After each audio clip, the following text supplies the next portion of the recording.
Hi friends, Kannappa movie విడుదలయ్యింది. తొలి రోజు కలెక్షన్స్ తోనే ఇండస్ట్రీ హిట్ కొట్టింది. నిజంగానే ఇండస్ట్రీ హిట్ కొట్టింది. స్వయంగా మూవీ టీం వారే పోస్ట్ చేశారు. కాకపోతే వాళ్ళు ఇండస్ట్రీ హిట్ బదులు 24 ఫ్యాక్టరీస్ లో ఇండస్ట్రీ హిట్ అని వేయాలి. లేకపోతే ఇండస్ట్రీ హిట్ అని వేయడం ఏంటి?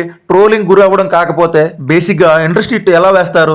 సినిమా మొత్తం రన్ అయిన తర్వాత అప్పటి వరకు ఉన్న గత చిత్రాల రికార్డులు కలెక్షన్ మొత్తం దాటి నయా రికార్డులు కొట్టినప్పుడు ఇండస్ట్రీ హిట్ పోస్టర్ వేస్తారు. అంతేకాని ఇది కామెడీ కాకపోతే అసలే మంచానని ట్రోల్ చేస్తారు. వీళ్ళు ట్రోల్ చేసిన దానికి ఆ మూవీ టీం వేసిన పోస్టర్ కి సరిపోయింది. ఒకవేళ మన తెలుగు ఇండస్ట్రీలో అన్ని రికార్డులు కొట్టాలంటే త్రిబుల్ 435 కోట్లు, పుష్ప 335 కోట్ల గ్రాసు, బాహుబలి 2 329 కోట్లు గ్రాసు కొట్టాయి. ఆ సినిమాలో రికార్డులు కొడితే పోనీ ఇండస్ట్రీ హిట్ ని పోస్టర్ వేయొచ్చు. నాకు తెలిసి కన్నప్ప మూవీ వరల్డ్ వైడ్ గా తొలి రోజు 12 కోట్ల నుంచి 15 కోట్ల గ్రాస్ అయితే ఉంటది. అవి కూడా మన తెలుగు ఇండస్ట్రీ నుంచే 8 నుంచి 9 కోట్ల గ్రాస్ అయితే వచ్చి ఉంటది. ఈ కలెక్షన్స్ కూడా కొంచెం కెరియర్ లో హైయెస్ట్ అనే చెప్పాలి. కాకపోతే వాళ్ళు విష్ణు కెరియర్ లోటే ఇండస్ట్రీ హిట్ అని వేయాలి. ఈ సినిమాకి తొలి రోజు ఎంత కలెక్షన్ వచ్చినా 85% ప్రభాస్ గారి అభిమానులవే. సినిమాకి అయితే డీసెంట్ టాకే వచ్చింది. అలాంటి టాక్ ను వాళ్ళు పబ్లిసిటీ చేసి సినిమా పైన కొంచెం హైప్ పెంచేలా చేయాలి. అంతేగాని ఇలా ఇండస్ట్రీ రికార్డు కొట్టిందని సినిమాని కొంత నెగిటివ్ చేసి ట్రోలింగ్ గురి కాదు. ఇది పాన్ ఇండియా రేంజ్ లో విడుదల చేశారు కాబట్టి